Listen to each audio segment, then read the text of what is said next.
بیدران کانال عراقی کردی لهر که بن سلایمتان لیبیت لالقه کنیو استودیو کردستان لگلتان شاد دبینوا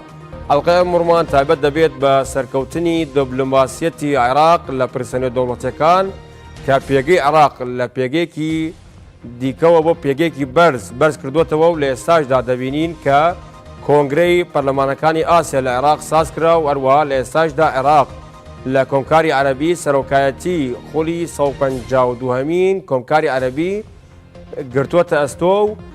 هەروەها عێراقیش دەوێت ڕۆڵێکی کاراتر ببێنێت بۆ ئەوەی بارودۆخی ناوچەکە هێورتر بکاتەوە و لە ناکۆکەکان دوور بخاتەوە لە کێشە و گرفتەکان. بەڵێ بەرەزان لەگەڵم بمێنەوە پێم باشە گفتوگۆی ئەم ئەڵقەیە لەگەڵ زۆر بەڕێز کاک ئەنوەر حوسێن کە ڕاوێژ کە شرۆڤەکاری سیاسیە لە سلێمانی لەگەڵمانە. کاک ئەنوەر ئەم کاتت باش بەخێر بێی، سپاس بۆ ئامادەبوونت. زۆر سپاس. دەمەوێت سەرەتا لەوە دەستی پێ بکەم تا چەند هەنگاوەکانی دیپلۆماسیەتی عێراق گرنگە؟ زۆر سپاس. لە ڕاستیە عێراق بە دوای قۆناغی کۆتایی هاتنی حکمی 85 ساڵەی سیستەمی تۆتالیتاری بەعزوە لە دوای 2003ەوە دەورانێکی تازەی دەست پێ کردووە لە هەوڵدان بۆ پراکتیزەکردنی دیموکراسی و دەستەبەرکردنی ئازادی و سەر لە نوێ ئەجێندا و مەلەفێکی تازە لە نێو کۆمەڵگای عەرەبی و کۆمەڵگای ئاسیایی و ناوچەی و نێودەوڵەتی لە هەمان کاتدا هەوڵی داوە مەسەلەن سەرنجی وڵاتانی نزیک و وڵاتانی ئەوروپا و ئەمریکاش بۆ ڕابکێشێکە عێراق لە دەورانێکی تازەیەوە و ئەیەوێ مەسەلەن لەگە وڵاتانی ناوچەکە بە ئارامی بژی و لەم ڕێگایەوە بەشێکی زۆر لە قوسوڵخانە و سەفارەتەکانی لەو وڵاتانە کردوتەوە هەوڵی داوە بەشێکی زۆر لە وڵاتانیش بە هەمان شێوە قوسوڵخانە و سەفارەتەکانیان لە عێراق بکەنەوە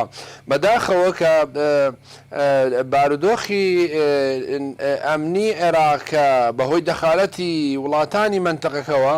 و بەهۆی پاژماوەکانی بەعس و ئەلقاعیدە و گروپی تیرۆریستی داعش و ئەوانەوە نەیتوانیوە یانەی هێشتۆ عێراق ئارام بێ ئەم ئارامێ ئەم نائارامێ بە تەسەوری من جاروبار زەرەریاوە لە دیپلۆماسیەتی عێراقی و نەیتوانیوە ئەو قەناعەتە دروستکە لای وڵاتانی منتەقەکە یا وڵاتانی ئەمریکا و ئەوروپا کە عێراق شوێنێکی ئارامە. بەڵام لەگەڵەوە داوای کە جەنابەتت کۆبوونەوەی پەرلەمانتارانی ئاسیا و دەسەڵاتی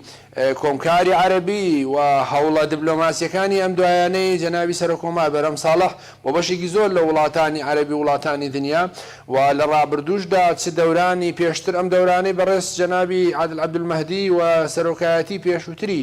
جەنابی مام جەلال هەموو ئەوانە مەسەلەن هەوڵیاندا عێراق بخەنە ئاستێکی باشی دیپلۆماسی و نێودەوڵەتی و ناوچەیی. بەڵام لەگەڵەوەدا پێم وایە هێشتا دیپلۆماسیەتی عێراق وەکو پێویست نییە و پێویستی بەوەیە حکوومەتی عێراقی پێویستی بەوەیە ئەم سلکی دیپلۆماسی و جیهەتی دیپلۆماسیەی خۆی باشتر و بەقووەتر کە ئەوەشێکیان پەیوەندی هەیە بە خەڵکانی شارەزا و پسپۆر لەم مەجالەیە و هەوڵ بەشێکیشی پەیوەندی هەیە بە ئەو مەجالە ئەمنی کە باسم کرد ئەو مەجالە ئەمنیە باشتر دروستکە ئەو مەترسیانەی گروپی تیرۆریستی و دەخالەتی وڵاتانی منتەقەکە لە عێراق دروستیان کردو دوور خاتەوە یا کەم کاتەوە و لە هەمان کاتە لە مەجالی اقتصادیش ئەتوانێت ئەم دیپلۆماسیەتێکی سەرکەوتو اقتصادی یارمەتی دەرەوە هاوکاری بێ بەو مانای مەسەلەن ڕاکێشانی کۆمپانیا زەبەلاحەکانی نەوتی و ڕاکێشانی کۆمپانیا زەبەلاحەکانی بواری تەکنەلۆژیا و ئابووری ئەگەر لە عێراق بارودۆخێکیان بۆ فراهەم بکرێ بە تەسەووری من ئەتوانێ وێنەیەکی جواندا بە وڵاتەکانیان و بتوانێ مەسەلەن پەیوەندی سیاسیەکان و پەیوەندی ئابووریەکان بە نەزەری من ئەتوانن جەوێکی باش بۆ پەیوەندی دیپلۆماسی سەرکەوت و بڕەخسێنن. بەداخەوە کە عێراق وەکوتم هێشتا ئارام نییە بەڵام مەسەلەن قۆناغێکی بڕیوە ینی ئەو قۆناغە پێویستی بەوەی حکوومەت عێراقی بە جددی کار لەسەر ئەم مەسەلەیە بکە و بتوانێت شوێن و پێگەی عێراق لە ناو کۆمەڵگای ناوچەیی و عەربی و ئاسیایی و نێودەوڵەتی باشتر جێبخا و ئەمەش سەرڕای ئەو فاکت و فاکتەرانی باسم کرد یەکێک لە خاڵێکی گرنگەوەیە کە عێراقەکان بە هەمویان ینی چ پێکاتەی شیعی و سونی و کوردی بتوانن مەسەلەن دیموکراسی بەرەو پێش بەرنەوە بتوانن ئەم سێ پێکهاتەیە کە وڵاتانی منتەقەکە هەمیشە هەوڵیان داوە کێشە و ئاریشەی مەزهەبی و ئیتنی و تایفی دروست بکەن لەلایەندا بەیەکەوە باشتر پرۆسەی دیموکراسی سەرخەنەوە بتوان عێراق باشتر بەیەکەوە بەڕێوە بەرن بەداخەوە لە چەند ساڵی ڕابردوودا گەژی و پەیوەندیەکە خراپەکانی نێوان هەولێر و بەغا وای کردبوو کە مەسەلەن وڵاتانی منتەقەکە دەخالەتی زۆرتر بکەن کێشەگرفتی زۆرتر بکەن و ئەوە سەرنجی دنیای بۆ ڕابکێشە بوو کاتێک کە عێراقێکی فیدراڵ دووسێ پێکاتە نەتوان بەیەکەوە بژین چۆن ئەمتوان تەعاملی لەگەڵ بکەن و چۆن بتوانن مەسەلەن پێگەی دیبلۆماسی خۆیان بەقووەتکەن بۆ خۆشتانەزان مەسەرەن لە بەشێکی زۆر لە وڵاتانی دنیا سەفارەتخانەکان شوێنێکی مۆدرن و مەدەنین و تەنها چەند پاسەوانێکی مەدەنی هەیە لە بارەگاکانی بەداخۆ لە عێراق بۆ پاراستنی ئەم قۆسوڵخانە و سەفارەتخانەی وڵاتانە پێویستی بە هێزێکی گەورەیەوە تەنانەت هێزێکی وەک وڵاتە یەکگرتووەکانی ئەمریکا هێزگەلێکی زۆری لە دەوری سەفارەتخانە و قۆسوڵخانە و کۆمپانیەکانی کۆکردوێتەوە بە بیانی ئەوەی کە عێراق نائارامە بکە بە تەسەووری من بەشێ لە نائارامیەکان خودی ئەمریکایەوە خودی ئێرانە خودی تورکایە خودی عەرەبستانی سعودیە ئەمە مەسەلەن ئەو هەموو نائارامی تورکیا لە سنوورەکان دروستی کردەوە بردومانی ناوچە شاخاویەکانی قەندیل و بەزاندنی سنووری هەرێمی کوردستان و پاڵپشتیکردن لە گروپی تیرۆریستی داعش و پاڵپشتیەکانی کۆماری ئیسلامی ئێران لە هەندێک گروپ لە ناو عێراقەوە ئەوەی کە بیەوێ ڕۆڵی خۆی زۆرتر پەرە پێ بدا و عەرەبستانی سعودی بە پشتیوانیکردن لە چەند گروپی سنی ئەوە ململانێ سیاسی و مەزهەبیەکانی نێوان شیعە و سونە لە ماوەی ڕابردوودا و هەموو ئەوانە بە تەسەووری من نائەمنێتیان لە عێراق پێکهێناوە کە بەداخەوە وڵاتانی منتەقەکە هەرگیز نایەنێ عێراق ئارام بێت دیبلۆماسیەتی گەشە کردوو بێ و نایەنێ لە مەحفەلی نێودەوڵەتی دەنگ و ڕەنگێکی جدی هەبێ بۆیە بە تەسەووری من بەشێکی بەرپرسیارێتەکە لەسەر پێکاتەکانی عێراق شیعە و سونە کردووە بەشێکی جدی لەسەر حکوومەتی پرۆسی سیاسی و حکوومەتی عێراق ئەو کابینەیە کە بتوانێت وەکووتم ئەم گرفتە ئیتنی و تایفیانە بە جۆرە کاڵکاتەوە و بتوان هەمیان لە چوارچەوەی عێراقا بە هەرێمی کوردستانیشەوە لە چوارچەوەی عێراقێکە دیبلۆماسیەت گەشە پێ بدا پەیوەندی سیاسی و ئابووری و اقتصادیەکانیان گەشە پێ بدا و پەیوەندە سیاسیەکانیان و پەیوەندی ئەمنی فراوانتر بێ ئێمە هێشتا پێمان وایە داعشوی گروپی تیرۆریستی داعش مەترسیەکی گەورەیە لەسەر ئەمنیەتی عێراق هەر بۆیە مەسەلەن دیقەت بێت تا ئێستا لە مەجای دیبلۆماسیەتی عێراقیە عێراق توانیوێتی تەنها پاسپۆرتەکەی یا با بڵێم چوونی هاوڵاتی عێراقی تەنها لە 28 وڵات بەبێ ڤیزا ئەتوانێ بڕوە کەچیەوە بە وڵاتێکی وەکو قەتەر و یا ئیماراتی عەرەبی زیاتر لە 120-130 دەوڵەت دەتوانێت لە کاتێکە عێراق اقتصادێکی گەورەی هەیە نەوتێکی گەورە بەرەمێنێ ڕۆژانە بەڵێ کاکەنوەر ئافرۆکەی لەم بوارە کە ئێمە باسی ئەو پرسانەمان کرد کە پرسێکی ڕابردوو ینی لە ڕابردووە ڕەنگە شتێکی لەم ئاراوە ینی ڕووی داوە کە پرسی تایفەگەری یاخود بەس بەڵام لە ئێستادا هەست ناکەیت کە دوای ئەوەی کە ئەم سێ سەرۆکایەتەی ئێستا بۆ نمونە خودی سەرۆک کۆمار و سەرۆک وەزیران و سەرۆک پەرلەمانی عێراق لە ئێستادا بەرەو هەنگاوێکی زیاتر هاوسەنگ دەچن بۆ ئەوەی ینی پەیوەندەکانی عێراق لە ڕووی دیبلۆماسیە بپارێزن هەروەها دەستکەوتەکانی عێراق لەسەر بنەمای بەرژەوەندی هاوبەش مامەڵە و پەیوەندی لەگەڵ وڵاتان دەکەن ینی هەست ناکەیت ئەم قۆناغە جیاوازە لەو قۆناغانەی کە وەکو باز دەکرێت چوارگۆشەی یەکەم یعنی ئێستادا دەبینین جیاوازیەکی زۆر هەیە بەراوردێکی بکەین بەڵێ دروستە بۆ چوونەکەی جەنابەت دروستە ینی چ کەسایەتی جەناب دکتۆر بەرهەم ساڵح وەکو سەرۆک کۆمار و چ کەسایەتی عادل عەبدولمەهدی وەکو سەرۆک وەزیران و چ کەسایەتی بەڕێز جەنابی سەرۆکی پەرلەمان کە لە پێکاتەی شیعە و سونە و کوردن بێگومان من شتێکی جەنابەت دەکەم جیاوازە خۆ بەشێکی گرفتەکان و ململانێ مەسەبی و تایفیەکان لە عێراقدا خودی ئەم پێکاتانە نینەوەی کەوتم وڵاتانی منتەقەکان ئەمەیانەیە کێشە دروستکەن بەڵام لەگەڵەوەشە کێشەی تایفی و مەزهەبی و ئیتنی لە عێراق و لە لوبنان و لە یەمەن و لە سعودیە و لە زۆربەی وڵاتان ئەزەلیە لەگەڵ دروستبوونی دەوڵەتەکە هەیە مەسەلەن دروستبوونی ئەم کێشە و تایفە ئیتنی و مەزهەبیانە لەگەڵ دروستبوونی دەوڵەتی عێراق لە 1920ەکانەوە سەری هەڵداوە و بە مروری زەمان گەشەی کردووە بە تەسەووری من کاڵبۆتەوە بەڵام ئەگەر پێم بڵێ مەسەلەن ئەم ململانە تایفێت ئیتنیکی و مەزهەبی نێوان شیعە و سونە نێوان عەرەب و کورد لە عێراق نەماوە من پێم وانێت تێید بکەم بۆ دەلیلەی ماوە من پێم وایە کارێکی خراپە و تێڕوانینی هەرێمی کوردستان هەر تێڕوانینێکی لەم بارەوە نێگەتیڤ و سلوی بێ بە تەسەوەری من جێگای ڕەخنەیە و بە هەمان شێوە تێڕوانینی برا عەرەبەکانمان لە عێراق بەرامبەر بە هەرێمی کوردستان لەم بارەیەوە هەڵەیەوە تێڕوانینی شیعەکان بەرامبەر بە سونە و پێچەوانەشەوە هەموو تێڕوانینە مەسەبیانەی کە هەیە بەرامبەر یەکتر تێڕوانینی نێگەتیڤ و سلوی بە تەسەوەری من زەرەرەدا لە عێراق و ئاکامێکی باشی نابێ و ئەو ماڵوێرانی کە ئێمە لە هەفتاوەشتەکان و لە لوبنان بەدیەکەین لە عێراق بەردەوام خۆی نوێیەکاتەوە خۆی دووبارە ئاکاتەوە هیوادارم کە ئێمە ئەکرێت دۆستی ئێران بین ئەکرێت دۆستی تورکیا بین ئەکرێت دۆستی عەرەبستانی سعودی بوون وەکو هاوسێ بەڵام مەسەلەن حەق نییە حکومەتی عێراقی و پێکاتەکانی ڕێگا بدەن بە دەخالەتی ڕاستە و خۆی لەو بابەتانی کە ئێمە بینین و ئەکرێ و ڕووەدا گرفتەکە بە تەسەوەری من ئەوەیە گەرنا مەسەل ئێمە کرێشی ئاوسونە و کورد لە عێراقا سەرڕای جیاوازیەکانمان سەرڕای پارادۆکسی بۆ چوونەکانمان و پێکاتە سیاسی ئیتنی و مەسەبیەکانمان بەڵامەکرێت لە عێراقەکە مەسەن عێراقیش ئارام دروستکەین و سنوورەکانمان بپارێزین بەداخەوە هەر کام لە هێزە سیاسی عێراقیەکان بە هەرێمی کوردستانیش و وە لە ناوەڕاست و جنوب وە لە بەسڕاوە تاوەکو دۆک بە تەسەوەری من هەمویان بەشێک لەم بەرپرسیارەتیان ئەکەوێتە سەرشان هەر کامیان بە جۆرە لە جۆرەکان بەشدارە لە دەخالەتی وڵاتان و هەر کام لەوانە بە جۆرە لە جۆرەکان بەشدارە لە هەوڵ نەدانی جدی بۆ بنەبڕکردنی کێشە و بۆی ئەوە وای کردو مەسەن وڵاتان هەمیشە بەداخەوە لە بواری دیبلۆماسیە گومان لە عێراق بکەن گومان لە ئەمنیەتی خۆیان لە عێراق بکەن گومان لە ئەمنیەتی کۆمپانیاکانیان بکەن لە سەرمایە گوزاری و بەرهێنان بکەن بۆیە وەکوتم مەسەلەن هاوڵاتی عێراقی گوناحی چییە کە لە هەر کام لە وڵاتانی دەرەوە لە بە وڵاتانی عەربیشەوە پاسپۆرتی عێراقیە بین گومانە خەنە سەر تاکی هاوڵاتی عێراقی کورد و عەرەب و شیعە و سوننە هەر کەس پاسپۆرتی عێراقی پێبێت لە هەموو فڕۆکخانە نێودەوڵەتەکان گومانی یەخرێتە سەر پێیان وایە هەموو ئەمانە جێگای پرسیارن هاوڵاتی عێراقی گوناحی نییە بە تەسەوەری من سیستەمی سیاسیە بێ ئەو ئینتیمایە و ئەو ڕوحیەت و ئەو بەهایە بجێڕێتەوە بۆ تاکی عێراقی تاکی عێراقی سەردەمانێک مەسەلەن بە حکمی وڵاتەکەی بە جۆرە لە جۆرەکان ئارام بوو و ڕۆڵی گەورەی هەبوو لە منتەقەکەیە جیاواز سەیرەکرا بەداخەوە ئێستا تاکی عێراقی لە خواری بەداخەوە لە ڕیزبەندی ئەو ئامارە نێودەوڵەتیانەی ڕێکخراوی شەفافیەتی نێودەوڵەتی ڕێکخراوی شەفافیەتی نەوت ڕێکخراوی بازرگانی تیجارە و بازرگانی لە ئاستی بانکی نێودەوڵەتی لە ئاستی ئەمنی لە ئاستی سەبارەت بە ڕیزبەندی لە پاسپۆرتەکانە لە داهاتی دەخلی فەردی وڵاتان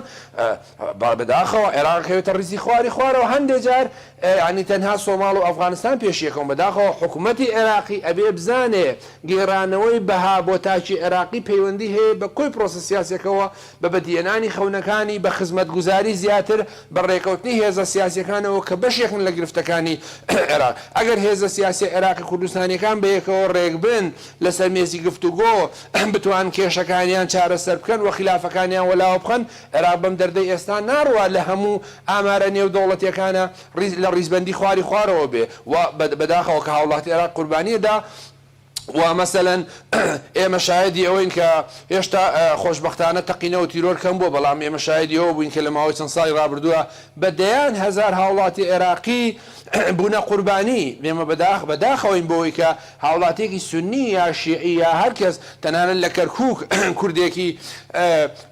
ئەبێتە قوربانی ئەم گروپە تیرۆریستیانە ئەم بلانێ مەسەبیانە بەداخەوە کە عێراق بەم حاڵەی ئێستایەوە ناتوانێت لە باری دیبلۆماسیەتێکی سەرکەوتووە شان با لە شانی وڵاتێکی وەکو قەتەر و ئیمارات و وڵاتێکی وڵاتگەلی تازە کە لە دوای ساڵی 1990ەوە لە ئیتحادی سۆڤێتی جیابوونەوە ئێستا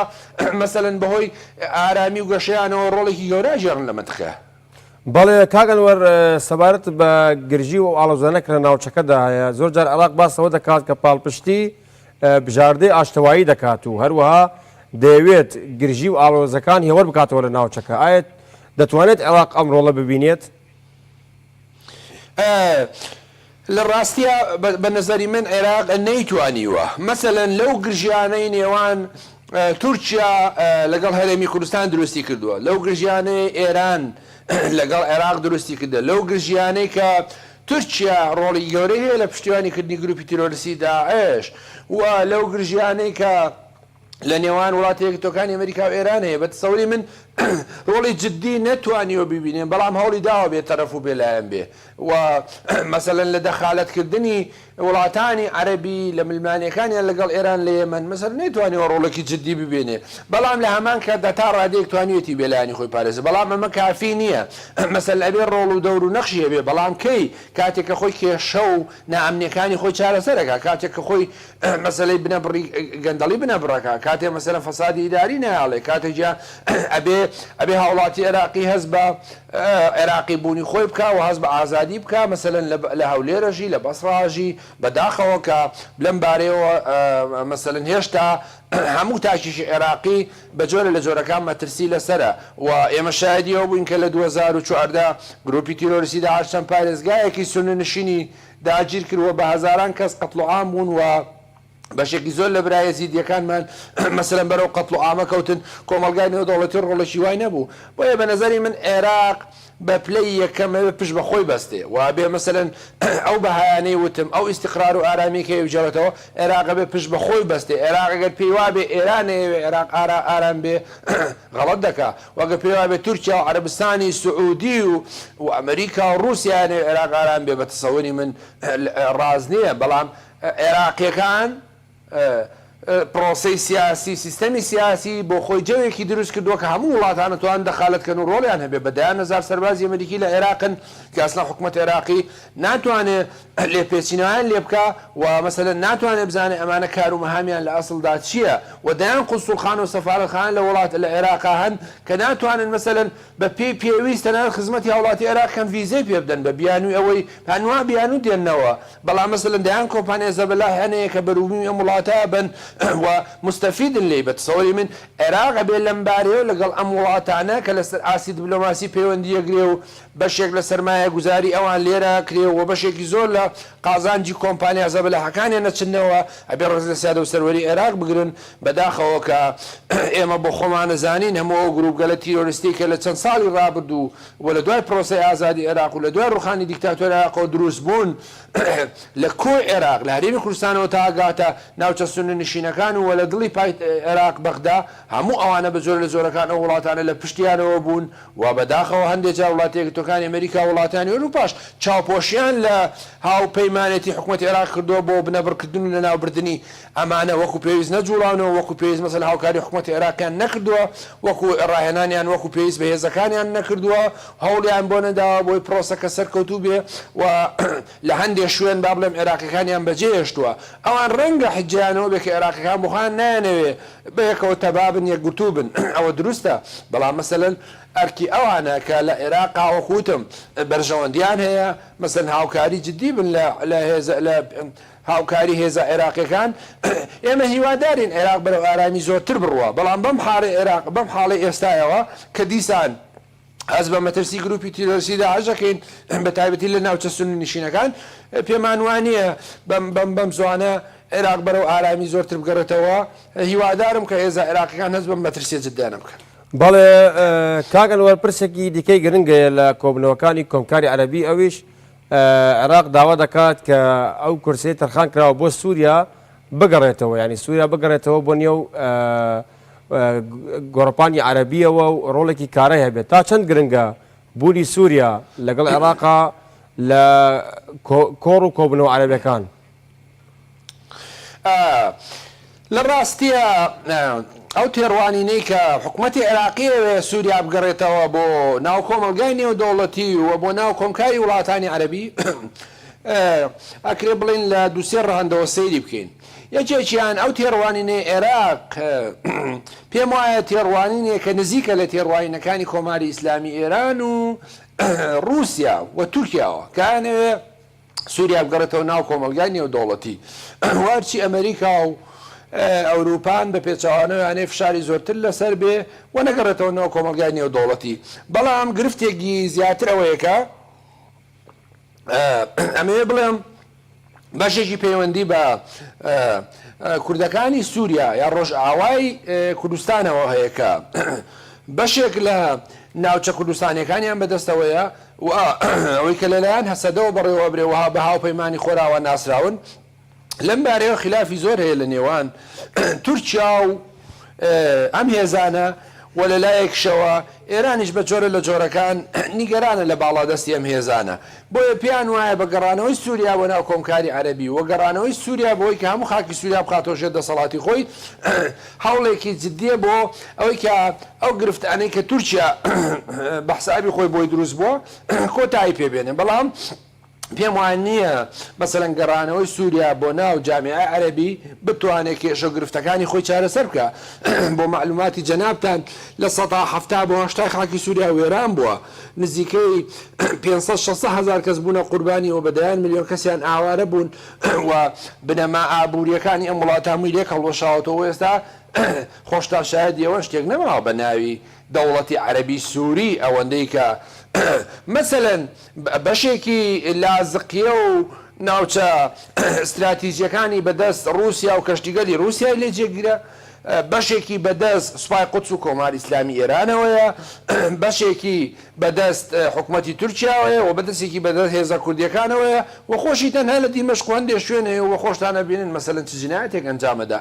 بۆیە گەڕانەوەی سووریا ناتوانێت بەڕاستی ئارامی بۆ منتەقەکە بجێڕێتەوە بەداخەوە کە لە ماوەی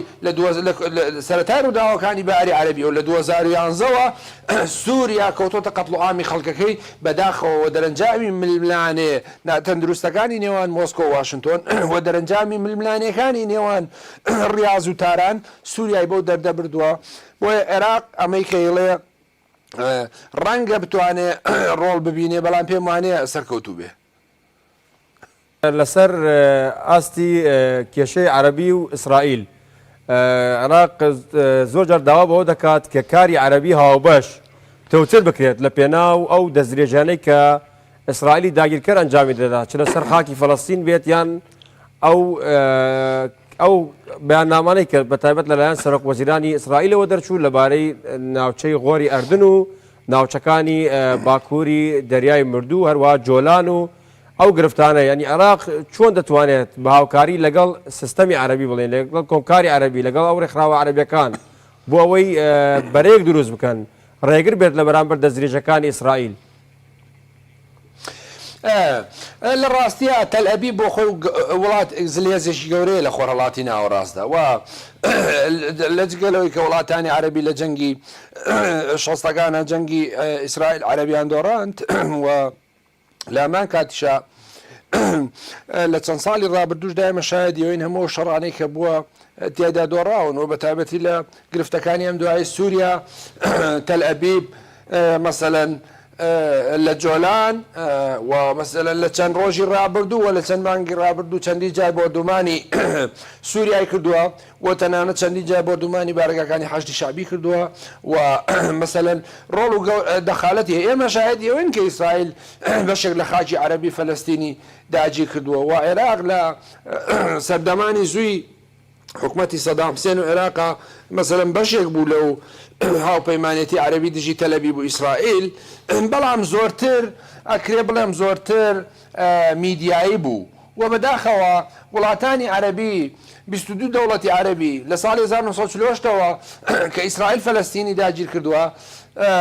بە جۆرە لە جۆرەکان گوایە هاوپەیمانیان پێکێناوە دژی تەلئەبیب بەڵام بەداخەوە مەسەن هێشتا بۆ خۆت دەزانی بەشێ لە وڵاتانی ئوردن و میسر پەیوەندی دیبلۆماسیان هەیە و پەیوەندی ژێربەژێری ئیسرائیل لەگەڵ وڵاتی قەتار و هەندێجار ئیمارات و وڵاتانی تریش بە تەسەوەری من ئەو ینی فێڵە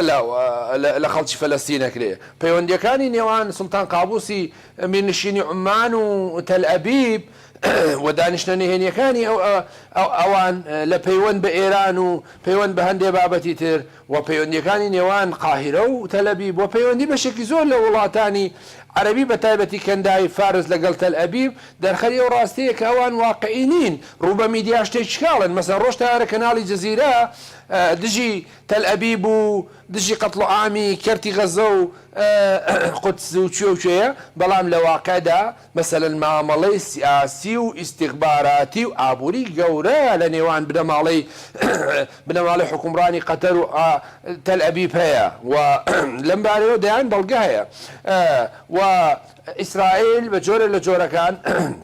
دیبلۆماسیەتی خۆی بە شێوەیەکی نێنی لەگە بەشێک لە وڵاتانی عەربی پەرە پێداوە و لە لایەکشەوە مەسەلەن هەردوو لە ئەم بانگەشەی دژی یەکترەکەن بەڵام من پێم وایە مەسەلەی فەلەستین بە 22 دەوڵەتی عەربی نەتوانراوە چارەسەر بکە و نەیانتوانی ڕۆڵیان هەبێت تەنانەت لە گواستنەوەی پایتەختی جوولەکە پایتەختی ئیسرائیل لە تەلەبیبەوە بۆ قودس بە پشتیوانی ئەمریکا بەسەر نەیانتوانی و ئەوەی کە هەیە لە من پێم وایە بە هەر 22 دەوڵەتە عەرەبیەکە پێم وایە بە هەر 22 دەوڵەتە عەرەبیەکە بەقەدەر کۆماری ئیسلامی ئێران نەیانتوانیوە ڕاستەوخۆ یانە ڕاستەوخۆ دژاتی تەلەبیب و ئیسرائیل بکەن چ لە ڕێگای حیزب اللهەوە چ لە ڕێگای حەشدی شعبیەوە و چ لە ڕێگای گروپ و لایەنگرەکانی لە سووریا ئێران بە ئاشکرا تجارەتی ڕاگەیاندووە و مەسەلەن کێشە و خلافی گەورەیان هەیە و دامی حیزب الله دامی گروپە شیعەکانی سووریا و دامی گروپەکانی حەشتی شعبی لە ئێرە هەمووانە بە تەسەوری من جۆرێکە کە ئێران واقعانەتر مامەڵەی کردووە ڕازگۆتر بۆ لە کێشەی فەلەستین تا بەشێک لە وڵاتانی عەربی بەڵام بە نەزەری من عێراق ئەتوانێت ڕۆڵی ئاشتەوایی ببینێت تاوای کە بێتە بەشی کێشە و تەرەف لەگەڵ ئیسرائیل عێراق بۆ خۆی بارودۆخی سیاسی زۆر باش نییە کە دژایەتیش لەگەڵ ئیسرائیل پێک بێنێ ئەگەر چی زەمێ سەرنجمەوە ڕابکێشم ئەگەر چی عێراق بە جۆرە لە جۆرەکان بۆ خۆی بەشێکە لەو ملولانەوەی کەوتم لە ڕێگای حەشتی شعبیەوە هەندێک لە گروپەکانی حەشتی شعبی بەڵام تا ئێستا من نەمبیستووە یا ڕاگەیانێکی ڕسمیم نەداوە کە حکوومەتی عێراقی هیچ شەڕێک یا هیچ دژایەتێکی ڕاستەخۆی لەگەڵ حکوومەتی تەلەبیب ڕاگەیان بێرچەندە حکوومەتی عێراق نەزەری وایە کە حکوومەتی ئیسرائیل مەسەلەن بۆردومانی کەرتی غەزاکە و کەناری خۆراوە بۆردومانەکە خەڵق قەتڵ و عامەکە خەڵ لە کوژێ ئەمە بە تەسەوەری من ئینسانیە تاچی کوردش دژایەتی ئەماکە وار تاکێک لە هەر کوێی دنیا بێ دژی ئەو ئیستیبداد و کوشتنەیەکە سوپای ئیسرائیلی دژی هاوڵاتی بێدیفاعی عەربی فەلەستینی ئەنجامیەدا بەڵام ئێمە شاهدی ئەوەین کە بەشێک لە گرفتەکە لەوێش مەسەلەن حیزب حەماسە حەماس و حرەکەی ئیسلامی جۆرا و جۆر بەشێکن لەو گەمانەکە لەلایەن بەتایبەتی لەلایەن کۆماری ئیسلامی ئێران و هەندێک لە وڵاتانی کەنداوە یارمەتیە درێت بۆیە بە نەزەری من ئەگەر بکرێ مەسەلەن مافی دەستەبەرکردنی پێکێنانی دوو دەوڵەتی جیاواز لە سەرخاچی فەلەستین بدرێ بە ئیسرائیلیەکان و بە فەلەستینیەکان ڕەنگە باشترین ئەڵتەرناتیڤ بێ کە بەداخەوە نەحرەکەی فەتەح لە سەردەمی یاسر عەرەفات نەحرەکەی فەتح لە ئێستایە نەیتوانیەوە بە جددی مافەکانی خەڵکی دەستەبەرکە و بەشێک لە خەڵکی فەلەستینیش پێیان وایە کە نانتوانانی فەتح چ لە سەردەمی ڕابردوو لە ئێستا نەیتوانیوە مافەکانی خەڵک دەستەبەرکە هەر بۆیە مەسەلەن بۆی گرژی و ناکۆکەکانی نێوان فەتح و حەماسەوە ئەو خاکە کەمێش کە بەدەستیان و بودابەش بووە بەداخەوەش لەژێر تەسیر و هەژمونی هەیمەنەی وڵاتانی منتەقەکە تەسیری سلبی و خراپیە بووە. بەڵێ کاک ئەنوەر سەبارەت بە پەیوەندەکانی عێراق لەگەڵ کۆمەلگای نێودەوڵەتی یعنی لە ئێستادا سەنگاندت بۆ پەیوەندیانە چیە عێراق چەند دەتوانێت سوود لەو پەیوەندیانە ببینێت بۆ ئەوەی پێگەی عێراق بەرەو ئاسێکی بەرسر بڕوات؟ من لە ڕاستیە من نازانم ئەو پەیوەندی دیبلۆماسیانی عێراق چۆن چۆتە پێش لەبەرەوەی بەڕاستی ئامارێکی دەقیق و زانیارێکی وردم نییە حکوومەتی عێراقیش لەم بارەیە شتێکی وای نەخستۆتە ڕوو بەڵام دڵنیام کە عێراق ئەتوانێت و پەیوەندیانە بەرێتە ئاستی گەشەکردوو ئەگەر دیموکراسی گەشە بکە ئەگەر پرسی گەندەڵی حکوومەتی عێراق بە جددی بگرێت و دژایەتی خۆی لەگەڵ ڕابگەێنێ ئەگەر دەخلی فەردی هاوڵاتی عێراقی باش بکرێ ئەگەر حکوومەتی عێراقی بە جددی بێ سوپایەکی یەکگرتوو هەبێ و ئەم گروپگە لە جیاوازە هەڵوەشێنێتەوە کە لە ژێرناوی جیاجیا دروست بوون و ڕێگری بکە لە دەخالەتی ئێران و تورکیا و عەرەبستانی سعودی و قەتەر و ئیمارات و وڵاتانی جیاواز لە سنوورەکانیەوە کە بوونە مای سەرێشە بۆ خەڵکی عێراق و بۆ خاچی عێراق ئەبێ لەم بارەیەوە بە تەسەوەری من حکوومەتی عێراقی ئەتوانێت لە ئاستی نێودەوڵەتی هەیبەت و هەیمەنەی خۆی باشتر بەرێتە پێش و ئەتوانێت سەرنجی وڵاتانی ئەمریکی و ئەوروپا بۆ خۆی ڕابکێشێکە وەکوتم کۆمپانیا زەوەلاحەکانیان بێنن سەرمایەگوزاری زۆرتر بکەن خەڵکی عێراق باشتر ئیستیفادە بکە و ئابووری ببوژێتەوە بەڵام لە هەمان کاتە ئێمە بینین کە بەداخەوە بەشی کاتێک گروپی تیرۆریستی وەکو داعش دروزە بێ بەداخەوە بەشێ لە خەڵکی مووسڵ ببوورە باوەشیان بۆکەنەوە هاوسۆزن لەگەڵیان بە خاتری چی بە خاتریەوەی کە پیان وایەمان هاتوون بۆ قەتڵ و عامی یەزیدیەکان یا شیعەکان یا کوردەکان بەداخەوە کە سونیەکان لە ماوەی 85 ساڵی ڕابردووی حکمی خۆیانە هەرگیز ئاڵگۆڕیان بەسەرا ناتۆ کە 85 ساڵ حکمی شیعە و کوردیان کردووە بەڵام لە ئێستا پیان وایە کە مەسەلەن ئەوان دەسەڵاتیان لە دەستداوە هەرچی بۆیان بکرێ هەتا منەوە لەگەڵ ڕێزم بەشێک لە سونیەکان بەڵام بەداخەوە ئەو تێڕوانێتی خراپ و غەڵەتە یعنی سونیەکان نابێ پیان وابێ هەتاوەکو ئەبد مەسەلەن حاکمی عێراق و حکمی عێراق بگرنە دەست مەسەلەن و نابێ پشتیوانی لە گروپی تیرۆریستی وەکو داعش بکەن ڕاستە خۆیان ناڕاستە خۆ لەبەرەوەی پیان وایە مەترسی دروستەکە لەسەر منافسەکان شیعەیە یا کوردە یا یەزیدیە بەداخەوە کە گەڕانەوەی عێراق بۆ کۆمەلگای نێودەوڵەتی بە شێوەیەکی تەندروست و باش پەیوەندی بە فاکتەرگەلی زۆر پەیوەندی بە بواری جۆراوە جۆرەوە هەیە کە من بۆ خۆم پێم وانێ بەم نزیکانە بتوانێت هەموو ئەوانە چاک بکە بەڵام پێم وایە ئەتوانێت لە داهاتوە کاری باش بکە لەو مەجالەیەوە بتوانێت ڕۆڵی باش بگێڕێ. بەڵێ کاکەوەر لەسەر ئاستی ئابووری ئەگەر باسی ئابووری بکەین کە نرخی نەوت تا چەند سەقامگیربوونی ناوچەکە ینی ناوچەکە بەگشتی کاریگەری دەکات لەسەر سەقامگیربوونی نرخی نەوت وەکو دەزانی کە عێراق تاکە داهات کەنەوتە پشتی بێ دەبەستێت. لە ڕاستیە هەندێک ئاماری ناڕەسمی باز لەوەکەن کە لە 2003 تا 2019 حکوومەتی عێراقی نزیک بە نزیکەی 1500 میلیارد تا 2000 میلیارد نەوتی فرۆشتووە بەداخەوە بە پێی هەندێک ئاماری ناڕەسمی دیسان بڵێم بەشێکی زۆر لەوانە براوەتە دەرەوەی عێراق و دزی تیاکراوە گەندەڵی تیاکراوە فەسادی ماڵی زۆر کراوە و لە هەمان کاتە حکوومەتی عێراقی بێگومان لەوانە بەرپرسە و بەشێکی زۆر لە وەزیرەکان لەلایەن لیژنەی نەزاهەوە داوا کراون یان ڕایان کردووە بەداخەوە حکوومەتی عێراقی بێگومان بە حکوومەتی هەرێمی کوردستانی شەو بەشێک لەم گەندەڵی بەرەکەوێ بەڵام بەداخەوە کە ئەبێ بڵێن حکوومەتی عێراقی سەرکەوتوو نەبووە لە دژایەتی گەندەڵی و لە فرۆشتنی نەوت بە شێوەیەکی شەفاف و ئاشکرا و نەیتوانی و ئەو هەموو ملیارە دۆلاری کە نەوتی فرۆشتۆ بتوانێت خزمەتی خەڵکی عێراقی پێ بکە و بتوانێت مەسەلەن عێراقێکی ئاوەدان دروستکە مەسەن هەر کات دێتە عێراق بەداخەوە کە هەست بە ئاوەدانی گەورە ناکا لە عێراقا و بەداخەوە کە لە ماوەی چەند مانگی ڕابردوو چەند ساڵی ڕابردووە مابینین هاوبرا عەرەبەکانمان لە بەسڕا چەندین جار گرفتیانێ ئاوی خواردنەوەی تەندروستیان نییە لە کاتێکە بەسڕا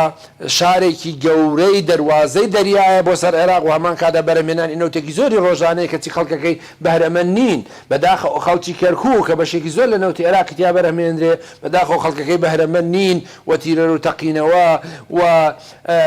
جارێش کە بە جۆرە لە جۆرەکان بڵێم گەڕانەوەی تاریب هەموو ئەمانە مەسەلەن خەڵکی ئەو ناوچانەی کە نەوتەکان لە شارەکانیان دەرهێنرێ بەهرەمەند نین نە پترۆ دۆلاریان درێتێ نە ئاوی خواردنەوەیان هەیە نە ئاوی سازگار و شیرینیان هەیە نە بێداشت و تەندروستیان باشە نە شەقام و ڕێگاوبانەکانیان باشە بەداخەوە حکوومەتی عێراقی کەم تەرخەمە لەم مەجالانەوە وتم بە پێی ڕێکخراوی شەفافیەتی نێودەوڵەتیش عێراق لە ڕیزە وڵاتانەیە کە بەردەوام گلەیی لەسەرەوە گەندەڵی تایە و سەبارەت بەوەی کە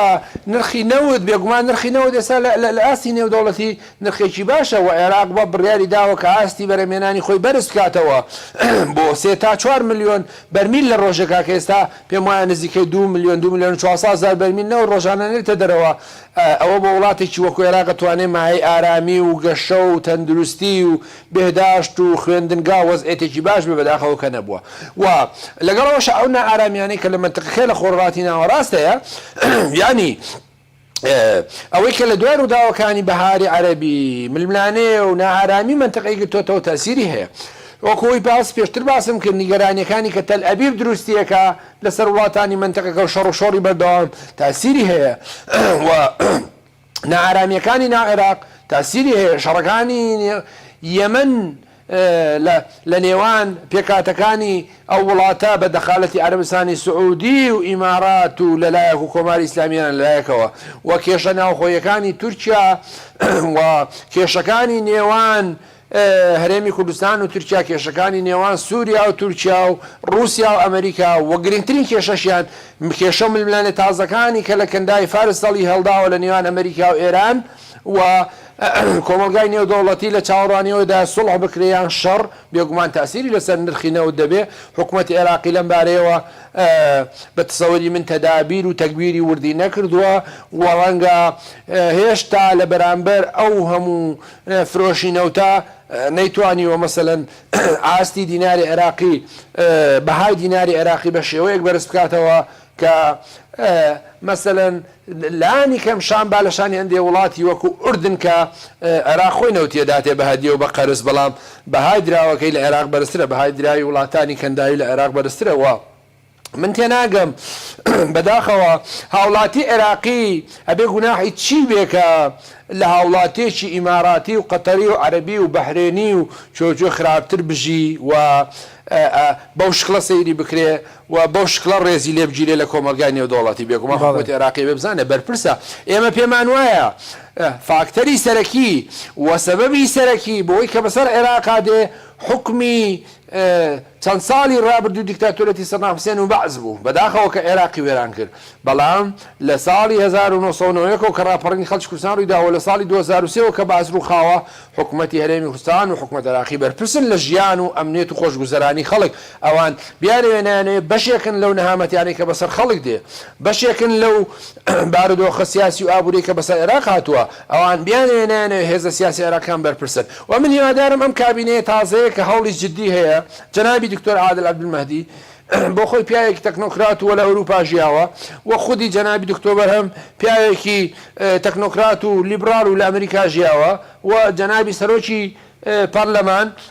پێم وایە سێ سەرۆکایەتی ڕەنگە بتوان ڕۆڵی باشتر بگێڕن ئەگەر بیانەوێ و بتوانن عێراق لەو قەیرانە دەرباسکەن و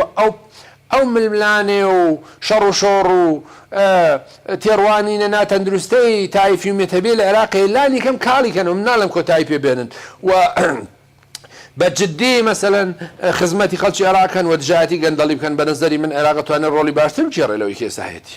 بەڵێ کاکەنوەر دەمەوێت دواوتت بزانم لەسەر سەرکەوتنی دیبلۆماسیەکانی عێراق دەمەوێت دواوتت بزانم لەسەرم پرسە تا چەند ینی ئەو وەزارەتی دەرەوە یاخود پەیوەندە دەرەوەکانی عێراق ڕۆڵی هەبووە لە سەرکەوتنی دیبلۆماسیەتی عێراق بێگومان ڕۆڵی هەبووە مەسەلەن لە سەردەمەیەک لە توایەکان و ئەوەندەی بزانم لە سەردەمی جەنابی وشار زێباری وەزیری دەرەوە و لە ئێستاش و لە ڕابردوش بەس هەموو ئەوانە هەوڵێکی جدیان داوە دیبلۆماسیەتی عێراق پەرە پێ بدەن بەڵام وەکوتم یعنی کۆمەلگای نێودەوڵەتی ڕێی خراپی لەسەر عێراق بۆ دروست بوو بە تایبەتی لە مەجالی گەندەڵی و مەسەن ئەو سەفارەت و دیبلۆماتکارانی کە لە بەغدا هەن ئەم ڕەوشە سیاسی و ئابووری و فەسادە ماڵی و ئیداریە گوێزنەوە بۆ وەزارەتەکانی خۆیان و مەسەلەن ڕێیەکی خراپ دروست دەکەن بۆیە ئەوانیش ئەو ڕێی خراپیان لا دروستە بێ کە هاوکاری عێراق ناکەن بۆیە بە هەمان شێوە دیبلۆماتکارە عێراقیان سەفارەتخانە و قونسوڵخانەکانی عێراق لە وڵاتانی ئەمریکا وڵاتانی عەرەبی و لە وڵاتانی ئەوروپی بە نەزەری من ئەرکیان قورسەکە ئەو هەموو کێشە و گرفتە ڕاست بکەنەوە بۆ وڵاتانی کە ئەوان نوێنەرایەتی عێراق نوێنەراتی وڵاتان ناکەن بۆیە بە هەر حاڵ حکومەتی عێراقی ئەبێ ئەگەر بێوێ گەشە بە ئاسی دیبلۆماسی بە پێشەوە بێ ژێرخان و سەرخانی خۆی گەشە پێ بدا پێشەوە بە دژایەتی لەگەڵ گەندەڵی ڕاگەیەنێ دەخلی فەرد بەرز بکاتەوە لەسەر ئاسی ڕێکخراوە نێودەوڵەتیەکان لە مەجالی وزا لە مەجالی ئیداری و ماڵی و خوێندن و زانکۆکان و لە مەجالی ژینگە و سیاحەت و لە مەجالی بێداشت و دەرمان و لە هەموو مەجالان ئەبێ لانی کەم گەشە بکە خۆی بەرێتە سەرەوە بۆی کە کۆمەلگای نێودەوڵەتی باشتر ئەترافی پێ بکە و باشتر مامەڵی لەگەڵ بکە و ئەو کاتە بە نەزەری من ئیشی دیبلۆماتکارە عێراقیەکان لە دەرەوە ئاسانترێ بێ کاتوان تێگەی باشتر دیفاع لە پرۆسی سیاسی عێراق و سیستەمی سیاسی و لە حکومەتەکە بکەن بەڵام بەداخەوەی ساڕەنگە وەک پێویست نەتوانن چونکە ئاماری دەقیق لە بەردەستی وڵاتان و ڕێکخراوەکان و کۆمەلگا زەبەلاحەکان و میدیای جیهانی هەیە کە بەداخەوە سوورەیەکی عێراق سوورەیەکی خراپ لەسەر عێراق دروست بووە یا دراوە یا لە واقعدا هەیە کە بە تەنها بە دیبلۆماسیەتی عێراقی ڕاست ناکرێتەوە ئەوەندەی هێزە سیاسیەکان و پێکاتەکان و میدیای عێراقی و ڕێکخراوەهای کۆمەلگای نێودەوڵەتی بە تەسەوەری من ئەرکیان قورسە لە دروستکردنەوەی عێراقێکی ئارام و باش و تەندروست کە بتوانێت مای شانازی بێ بۆ دیبلۆماتکاران و خسوخان و سەفارەتەکانی عێراقی لە دەرەوە بتوان داکۆچی و دیفاعی لێ بکەن. بەڵام لە بەرامبەردا ئەگەت لەسەر ئەو قسەیە لە بەرامبەردا ینی ئەو وێنەی عێراق کە ئەنجامی داوە لە بەرامبەر قارەمانەتی لە بەرەنگاربوونەوەی دژی تیرۆرستانی داعش کە وێنەیەکی گەورەی پیشانی جیهاندا کە عێراق لە بەری جیهانە بەرگری کرد لە بەری ئەوەی کە ئەم گروپە تیرۆرستی ئەگەر باتە تەشتێنی بکردایە بێگومان مەترسیبی بۆ سەرجەم وڵاتانی جیهان بەڵام ئەو وێنەیە گۆڕا کە دوای ئەوەی ئەو ئازایەتی و قارەمانەتی عێراق و سەرجەم هێزەکانی عێراق بە سوپا و حەشدی شعبی و پێشمەرگە و هێزەکانی دیکە لە بەرەنگاربوونەوەی داعش ینی وێنەیەکی تری پیشانی جیهاندا جیهان سەر لە جیهاندا هەمووی ستایشی عێراق دەکەن کە ستایشی هێزەکانی عێراق دەکەن ینی ڕاد حەزەکەم ئەگەر تاقیبێکت دەیخود لەسەر و قسەی هەبێت بەڵێ بەڵێ ئەمە دەستکەوتێکی گەورەیە ئەمە جێگای شانازی هێزی پێشمەرگە و سوپای عێراقی کە ڕوبەڕووی گروپی تیرۆریستی داعش بوونەوە بەڵام من وتم ئێستا هەر ئێستا گروپی تیرۆریستی داعش هەڕەشە و مەترسیە لەسەر عێراق وە لە بیریشمان نەچێ ئەوەی کە جەنابەت دێڵێ نە وڵات یەکگرتوەکانی ئەمریکا و وڵاتانی ئەوروپا زۆر بە شتێکی عەجیب و غەریبی نازان چکان بەرژەوەندیان هەیە بەپێی بەرژەوەندیەکان مامەڵاکەن وام پێم وایە وڵات یەکگرتوەکانی ئەمریکا لە ماوەی 70 ساڵی ڕابردوو تەجریبەی زۆری هەیە کە زۆر لە وڵاتانەی کە بەشان و باڵیا هەڵداون و پشتیوانی لێکردون لە دەرەنجامە مشکی لە موسیبەتی گەورەی بۆ دروستکردون بۆیە فاکتەری گرنگەوەیە کە حکوومەتی عێراقی بۆ خۆی لەسەر پێی خۆی بوەستێ وەوەکوتم ئەو خەلەل و گرفتانەی کە چارەسەری بکە و لەگەڵۆژم هیوادارم عێراق و هەرێمی کوردستان هەرگیز تووشی کارەساتی وەکو گروپی تیرۆریست داعش و گروپی جۆرا جۆریتر نەبێتەوە. بەڵێ کاگەنوەر حوسێن شرۆڤەکانی سیاسی زۆر سپاس لەگەڵمان بووی سپاس بە زانێرەکانت بەڵێ بەڕێزان لێرەدا دێنە کۆتایی ئەڵقەی سوودە کوردستان تاڵقەیەکی تر بەخواتان ئەسپێرین خواتان لەگەڵ